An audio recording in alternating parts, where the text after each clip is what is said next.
Welcome back. If you've been following my channel for some time, from the time before I moved into my car, then you will recognize this cemetery where I've done a lot of work. It's the San Sebastian segregated cemetery in West Augustine, the western side of King Street, where one of the first black suburb, the first black suburb in Florida, St. Augustine, Florida was. And it's been abandoned since the 70s. There are people born slaves in here. There are lots of videos if you go way back to before I moved into my car. That car right there. There are lots of videos about this cemetery. I don't live in St. Augustine anymore, but I had an old client and then a friend to come and visit. And so I was called here. That teacup, I left that teacup there almost 2 years ago for that gentleman who appears by his gravestone to be born a slave. And I'm happy to see it's still there. Some of the things I have left are still there, some are not.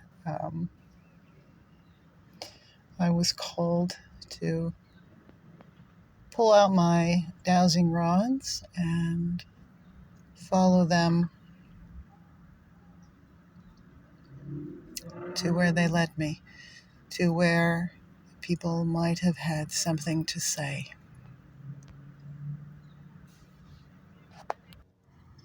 Near the front of the cemetery, there are some very lovely stones for entire families. Actually, I remember if you look at an older video, there was a tremendous stone that was in this area by the front, and it's not there anymore, which makes me think that perhaps the family moved. It was a woman who was, I don't remember the name of the black organization, like, what do you call them? Masonic type of things. Her stone was there. Sisters of the something cross or something. Anyway, she was there. But a lot of people have been moved out of this cemetery. A lot of veterans have been moved out of this cemetery. And there are 2 other black cemeteries in this area that veterans have been moved out of, which is a good thing because it's abandoned here. And I get the impression that she was moved as well. It's a cool winter day, and the sun's going down, but I was called.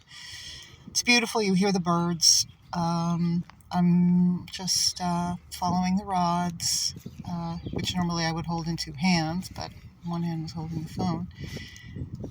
Letting you see. On the other side of this cemetery is a very nice white cemetery. It's called Evergreen. It's the first cemetery outside of the city gates after the last smallpox and yellow fever closed the cemeteries right around the old part of town and the gates.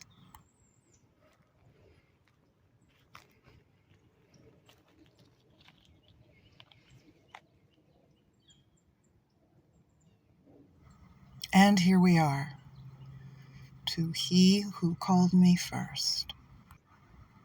Ernest Levester, born in South Carolina, died when he was 27.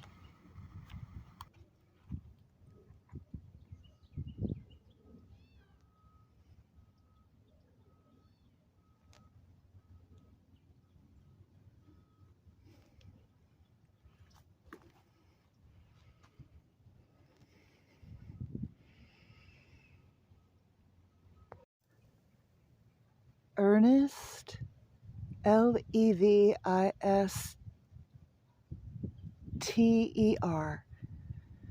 age 27, died May 25th, 1912. Levister. Now, there is a website called findagrave.com where you can look up the history of these people. And in this case, that's what I did. The stone was handmade. It's dark. It's hard to see. But I knew that I could find something on Find a Grave, perhaps his death certificate.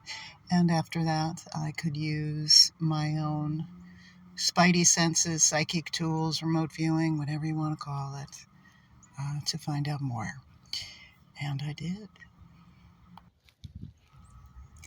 Ernest was born in South Carolina in 1885. He's the father of Ernest C. Levester, who was born in 1910, meaning that his son was 2 or less than 2 when his father passed away in 1912. To the next communication. The name Levester is derived from the cobbler's trade, an English variation of Leicester, the name of the cobbler who makes lasts, the frames that the leather is formed around to make the shoe. In Middle High German, it's Leist. In Eyre, South Carolina, this was very interesting, is a Leicester school named after, Levester School, named after Nellie Burke Levester, who was the first dean school teacher. The school opened in 1952. Its last class graduated in 1969. The dean school was begun by a Philadelphia Quaker woman whose name came to provide schools for rural black children in the days of segregation. Anna Dean opened her first school in 1907 in Philadelphia. It existed until 1968. Its motto was, "Do the next needed thing." Interesting little history on the name. There was nothing in Find a Grave, by the way, for Ernest, other than his birth and death date. What I found was about his son, Ernest, and that's how I found any details about him at all. Ernest was born in 1885 in South Carolina, meaning he was probably born to people who had been slaves. Alberta Lucas was his wife, mother of Ernest C., who was born in St. Augustine in 1883. So she was 29 when she became a single mother of a 2-year-old. No information existed for him on Find a Grave, which is often resourced up with death certificates from the wonderful contributor who goes by the name of Jen Girl. So I threw some cards to find out what would come in. What came in was very strong, fierce, and continued for over 3 days. That Ernest had found himself in a bad financial situation and sought options and resources around him for workable solutions. There was a male cousin that had options, which Ernest took to heart. Very clearly, however, Ernest realized that he'd made a deal he shouldn't have and that he had no way out. He was not angry or blaming in his spirit as I stood at his grave. I felt none of that. It does not appear that Miss Alberta knew about the details of his dealings. Miss Alberta is not buried by him. I don't recall if Miss Alberta died in St. Augustine or not, but he is buried there alone. Somewhere money came in, money that was sufficient for Ernest to feel a sense of peace for his young family. He had a commitment only death could cancel.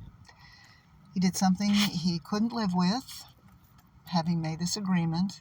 I didn't look for details, nor were any shown to me. Details are not for me or for us. They are for his son and his son only. And that's an ethical thing that I deal with often when I'm doing this work. If a family member asks me to do something and they ask for details, then I look. But when I am just walking around and feeling called, I don't look for details unless they are shown to me, and the only details that I research, as I did Ernst, were details about his death, life, birth, and that type of thing. Age 27, died May 20. Anyway, whatever it was, he couldn't reconcile what he had done and what he had to do again, and he could never do it again. So he had someone end his misery for him. And it was important that it looked like an accident for his family's state of mind. So, for instance, there was no suicide note. He didn't hang himself. He didn't poison himself. He didn't want to add shame to them. What I get is that there was someone he trusted. It might have even been the same cousin who got him into this circumstance in the same time. Ended him with a pistol to make it look like a stupid street crime. It was a .38 revolver. The overall emotive impression I still experience involved his desire that his choices leave the family Akash, that they be lessons, not weights on his son, on his heritage, on his family history, family karma, as it were. I'm often called to graves or shown such sad stories in trees or water to be a part of an alchemical vessel for these frequencies. It's very hard to explain what I've come to understand this work that I'm asked to do is. This is not work that brings me any money. I do it all the time. I used to make more videos about it than I do, and now I'm being called to make more. But this is not for money. If someone asks me to do this for them, they can give me some money or they can cook me dinner. I don't do this to be famous. I don't do this to get paid. There's something about a story, frequencies, that has to rest somehow in my three-dimensional form so that it can transform and then the energies be released. It has nothing to do with my ego or intellect. Details have nothing to do with it. I'm just a meat sack. I'm just a meat sack of plasma that can contain and transform these impressions. I don't know how to describe it other than that. The Timucuan massacres that happened all over this area of East 4 have been shown to me in horrifying, painful detail, and especially around the Matanzas area.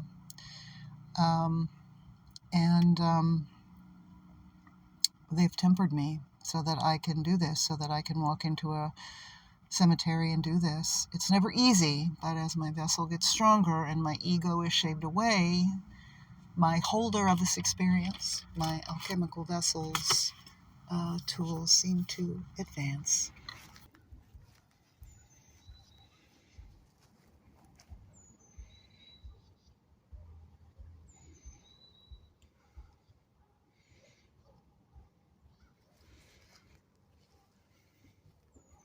Marty J.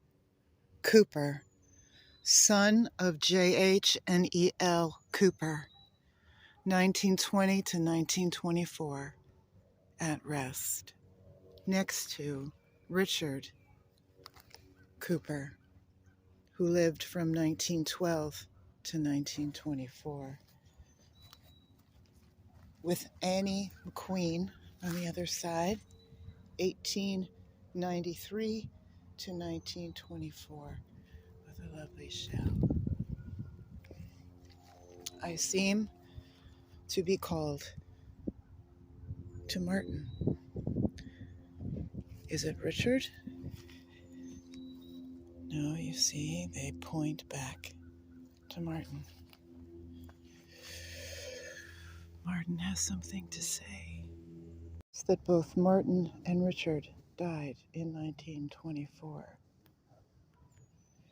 Now I have to look into it, but I know that there was smallpox outbreaks here in St. Augustine. Bubonic plague was here too. I don't recall when that was.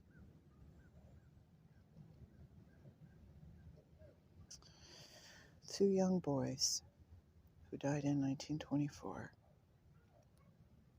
As I stand here, I see their curiosity. I feel them from a time when they were hardy, playful, curious.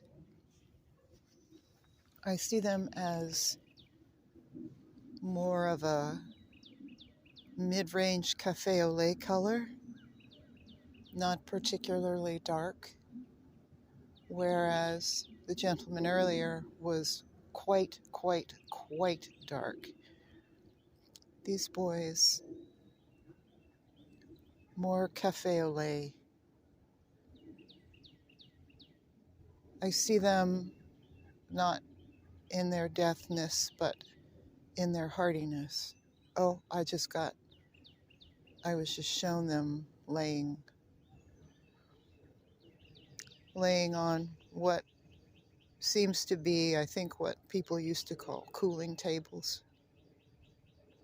They have freshly died, shall we say, and a great many of the family are around them. There's light shining through a window. There's a lot of tears, a lot of loss.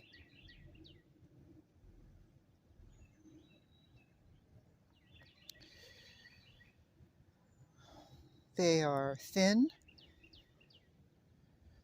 and dressed in the finery that their parents had. Sometimes what they have to share with me does not come as I stand here, it comes after I sleep.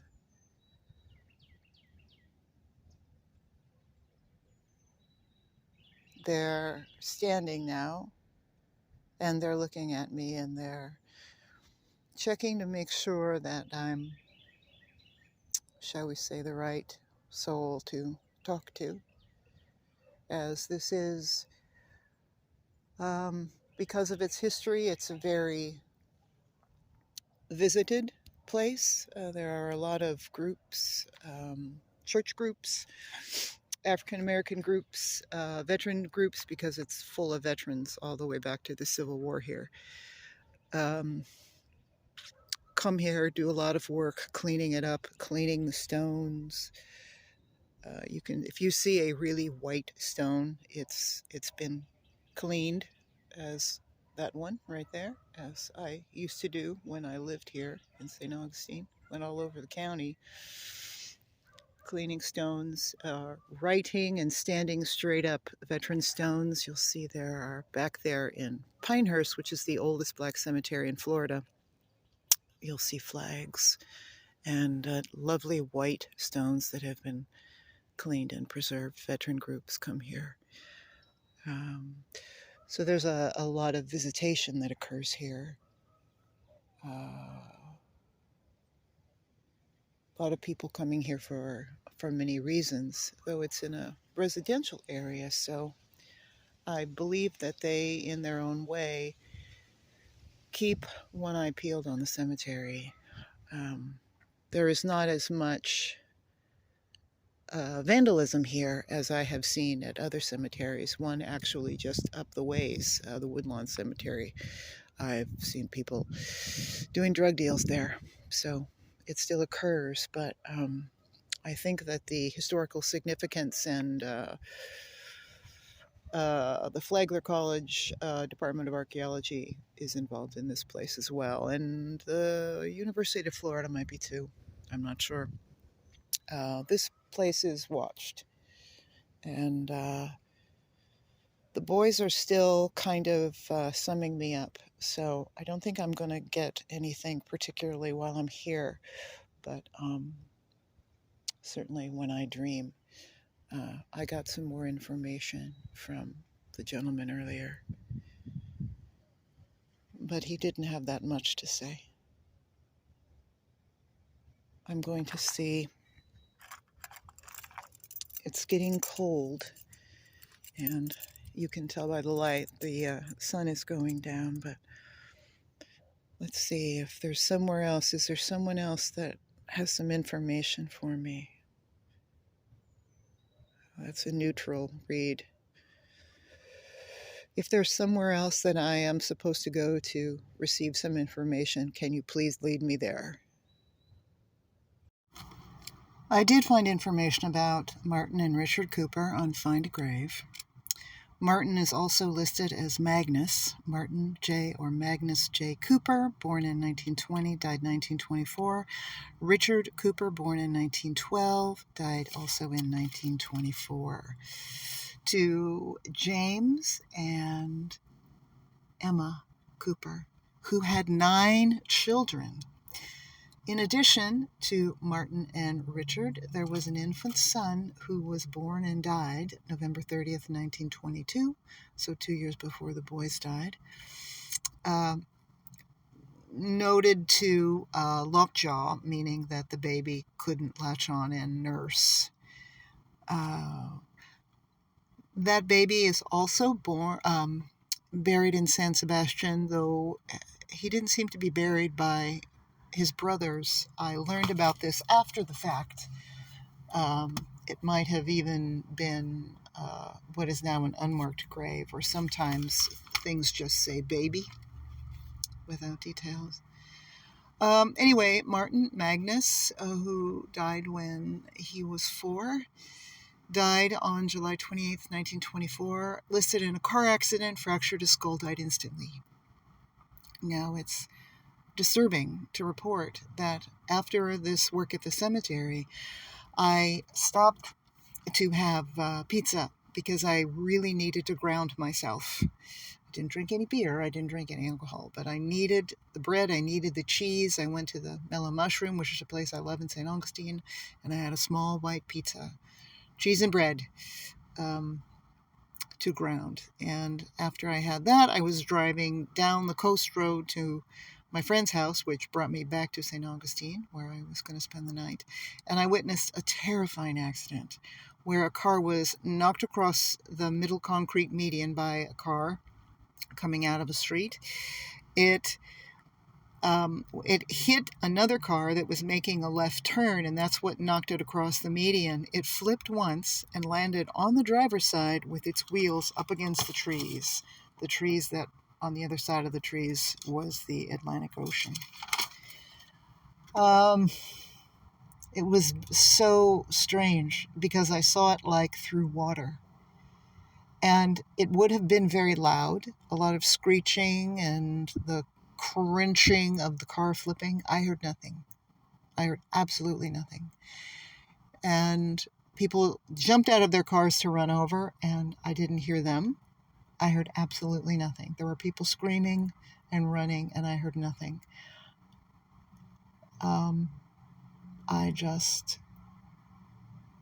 After I stopped, because it happened right in front of me, and I saw that I was in this bubble and not hearing anything and looking at it through water, I just kept going.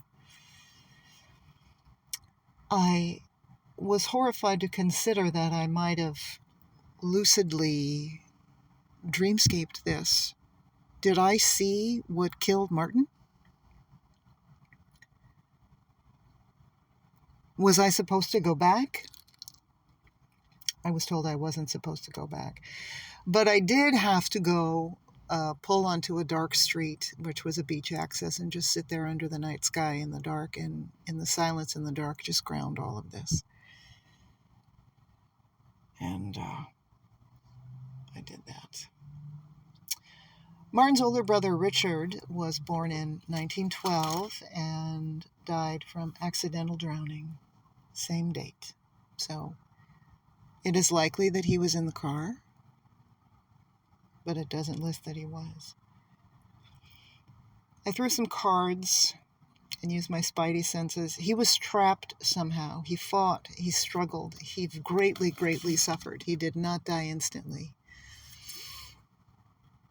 In addition to this, what I saw was him somehow getting into something with other dishonest boys that somehow facilitated this. He was 12, not old enough to drive legally, though there might have been boys that were older, maybe not driving age, but older, that knew how to drive. I grew up on a farm. I could drive a car at 12 because I could drive tractors younger than that, but that's neither the case. Boys that he'd been warned about. Warned about to be wary of. I just get very strongly that he was somewhere he shouldn't have been. He was with people that he had been warned not to be with. And though I don't believe that they intended for him to die, he wasn't helped. And he was trapped somehow in the car. Well, he would be trapped in a car. Cars back then were big things. I don't think it was intentional, but he wasn't helped. 3 children in 2 years the Coopers lost. I'm overcome in my heart. I see them. She is darker in tone than he is. I believe what I'm feeling is their love and devotion to one another. I'm starting to tear up at the intensity of it.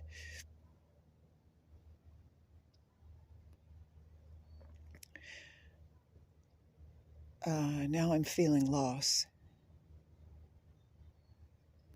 And I believe that it is Annie's loss for Johnny that I'm feeling.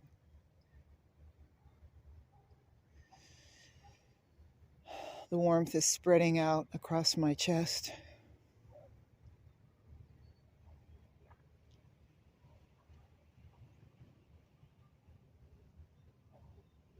I see her crying.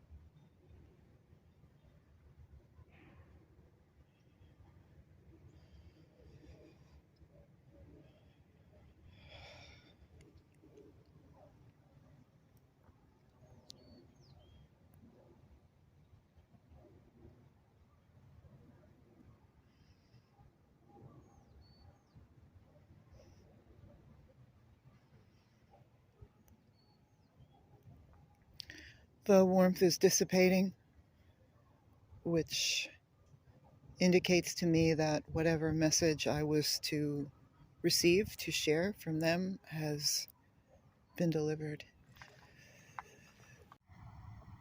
And lastly, after the boys, I was called to Annie and Johnny Williams. Johnny passed away at 84 in November of 1925. He'd been born in 1840. Annie was born in 1859 and passed a few months before Johnny, August of 1925, of a heart attack. Annie was 68. This was, oh my gosh, this was incredibly sad. There was so much sadness around their stones. I don't know if they had children. I didn't look. I wasn't shown children. When I looked for their birth and death details, I didn't look to see if they had children. But more than the 3 prior graves, this was the one most dripping in sadness and regret, almost like standing in quicksand. The area was full of despair and concern. And I cried as I stood there. Based on my looking and what came to me, what was shown to me, not there but after, days later, Johnny elevated Annie onto a pedestal, which provided him with a reflection as being a notable provider and an honorable man. And at some point, this facade began wearing on Annie. Maybe she liked it in the beginning, but it came to wear her down. Being on a pedestal, ungrounded, with a crown too heavy for her neck and shoulders. And she suffered deeply for it until it began to deteriorate her health. She did pass quickly, though. I get that she passed so quickly, almost instantly, that she was able to see that she was abandoning Johnny, and she experienced the pain of leaving him. That's what I felt. That was the first thing I felt when I walked up. I felt her pain, her crying at leaving him. And that was blended with kind of a guilty sense of relief, which I came to understand later, because it was removing her from underneath that crown and allowing her to touch the ground, come down off the pedestal. Johnny, unfortunately, was left with a black mirror and a broken heart and a shattered ego from his unrealistic expectations. He joined his wife a mere 3 months later. Broken heart, shattered ego, shattered reality. Incredibly sad, filled with sadness and one of the saddest graves I've been to, and I've been to graves in other cemeteries where whole families died in car accidents and drownings, and this was one of the saddest I've been to, brutally tragic. And it's often the case that I'm called to these rather innocuous ones with simple stones because, again, I'm asked to hold something. I'm asked to hold something in a vessel that I have learned to temper so that whatever is there can be cleansed, and that cleanses the Akash. They both spoke to me in warning and caution to face and abandon social illusions and what those illusions will do to our loved one, the prices that is paid for this kind of illusion and expectation. Johnny's expectation of his wife to maintain on her pedestal, his expectations that she took into her, and then expectations that she had of herself. All these things were shattered away. And the last months of his life were very, very painful as he came to realize these things looking into this black mirror. It should be noted, too, that as I was leaving, as you'll see, there was an owl in a tree above me that made its presence known by moving. I don't know if it made it onto the film or not, but it had been watching me, and it moved to another branch. Owls in Lenormand cards speak of wisdom and messages from our elders. Indeed. First, it's leading me back into San Sebastian. Okay. And you see it's leading me in this direction.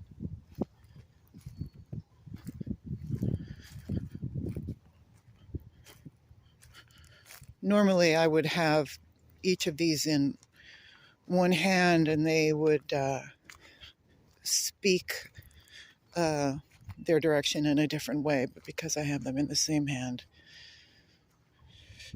I had to learn to, okay, Johnny Williams, let's see if this is the place. We'll open up if this is the place. I'm certainly led right here.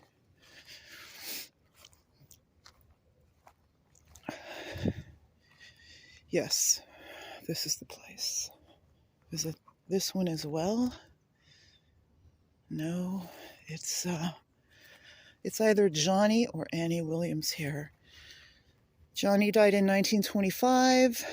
Annie was his wife, and let's see, we don't see when she passed.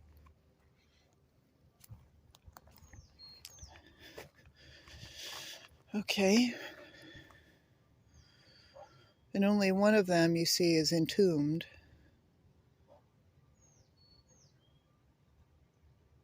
Am I here for Johnny? Oh, look, you see how it's pointing at Annie. I'm here for Annie.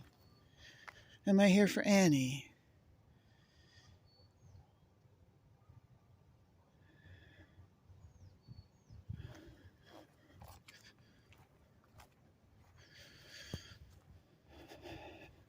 And now it's pointing at Johnny. Let me take one.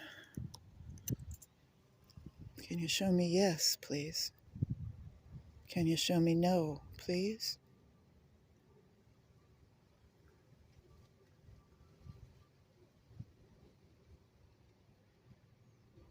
It's straightening out for a no. Is Johnny the soul calling me?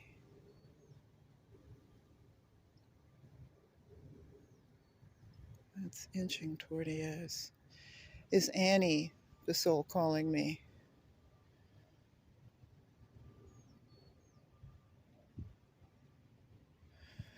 Are you both calling me?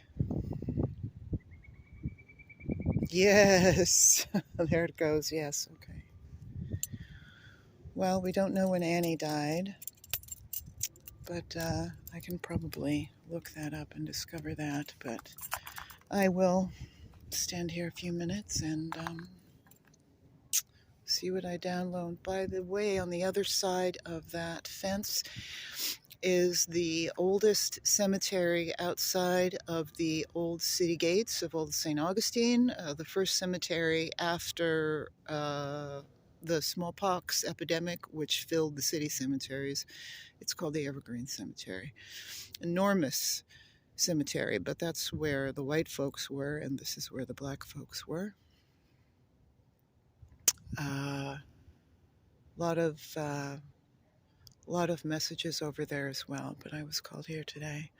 So I'm going to turn off the phone now and open my hands and take in what Johnny and Annie have to tell me. I'm overcome in my heart. I see them. She is darker in tone than he is. I believe what I'm feeling is their love and devotion to one another. I'm starting to tear up at the intensity of it.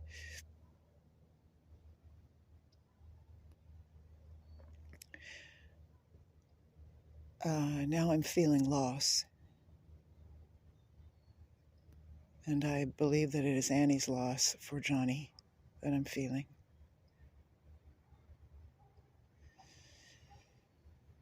The warmth is spreading out across my chest.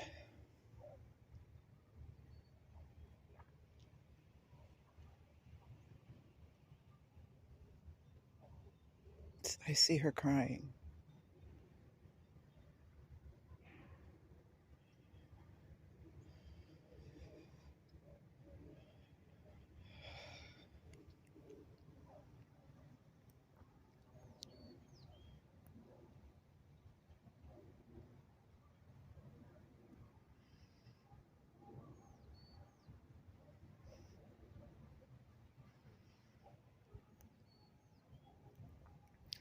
The warmth is dissipating, which indicates to me that whatever message I was to receive, to share from them, has been delivered. It's getting very cold for the way that I'm dressed. No socks. As the sun goes down, I'm going to see if there's one more message I'm supposed to take. Are there any more messages I'm supposed to receive tonight?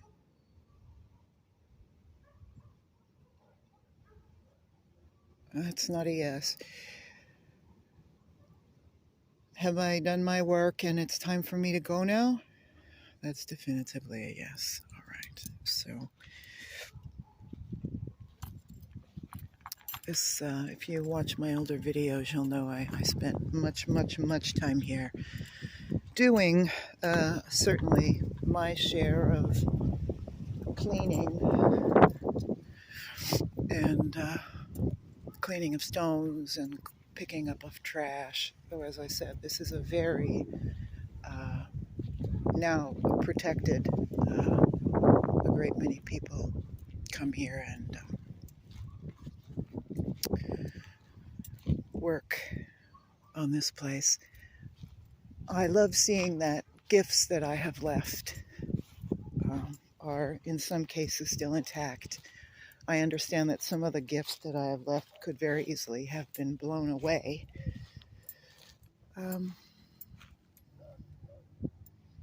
You know, I may have put that shell there. Though, on the one hand, it's hard to believe that a shell could still be there. I had shells like that I left here. There are some small things that are no longer where I left them, but as I said, wind and storms could have washed them away. Ah, that rose quartz, I left that there. Oh, that warms my heart. You'll see there someone left a shell and a penny. No, it's a quarter. Potted plants. Oh, my heart is full. It is so full. Oh, I disturbed off. Oh no, it's an owl. Oh my goodness. I don't know if you can see, but I disturbed an owl. Sorry, friend.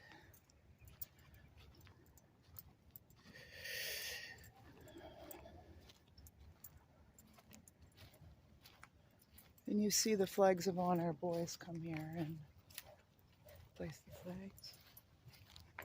There are slaves here.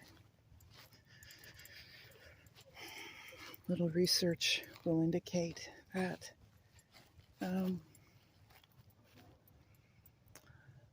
So this is an example of a stone that I did an earlier video about.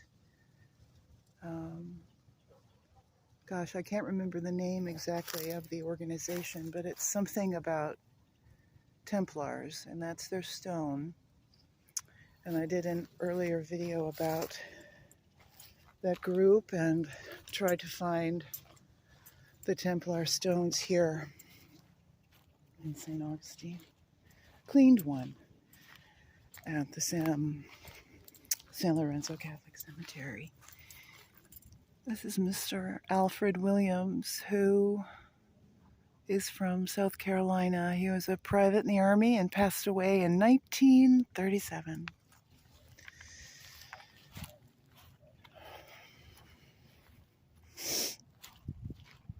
Oh, God, when I first came here, it was such a wreck. It was unmowed. There was trash everywhere. And it's been so cared for since. And as I said, there's just a great deal of community awareness that has come not only here, but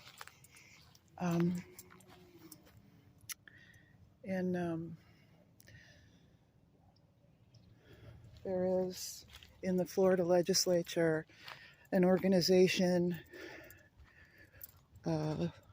throwing organization and money at restoring these abandoned black cemeteries, many of which have been built over, whether freeways were laid over them, or in Tampa I did a video about a housing project that was built on top of one. There's a high school in, I believe it's Clearwater, Florida, where it's been discovered that there's a black cemetery underneath it. Here's another one of these Templar stones. Edmund Bass. He's quite buried.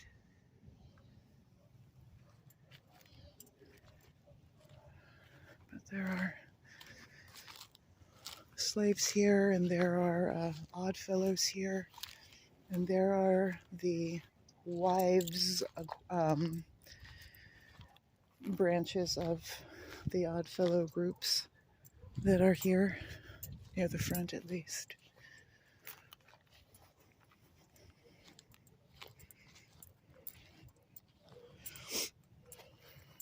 That's an old Civil War stone.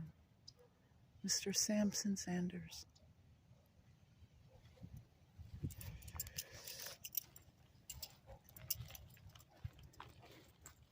Another old Civil War stone.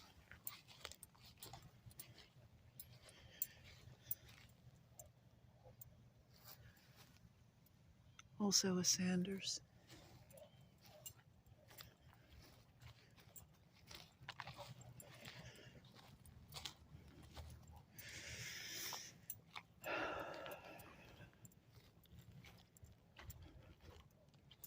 My hands are cold. There's Mr. Paul Desmond. There's an insignia on this stone that I can't determine. Some kind of fraternity.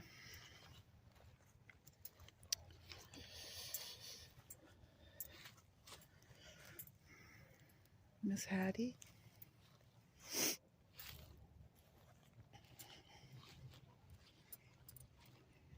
And as I'm walking out, I'm returning to the place. I left that cup with a tea bag in it. What's left of the tea bag is still in there. I left that piece of rutilated quartz, and there was also a piece of, so he was an odd fellow. There was also a piece of pistachio quartz, calcite, pistachio calcite that I left here, which is gone. I don't see it anywhere. I am going to believe that the wind took it away. I hate to think that someone stole it, but it was a very nice piece indeed, and they may have. But that's the way things go sometimes. Anyway, so I'm about to walk out. My hands are getting stiff. They're so cold. San Sebastian Cemetery calling me to it today as I return to St. Augustine to stay with a friend tonight, and tomorrow my day off.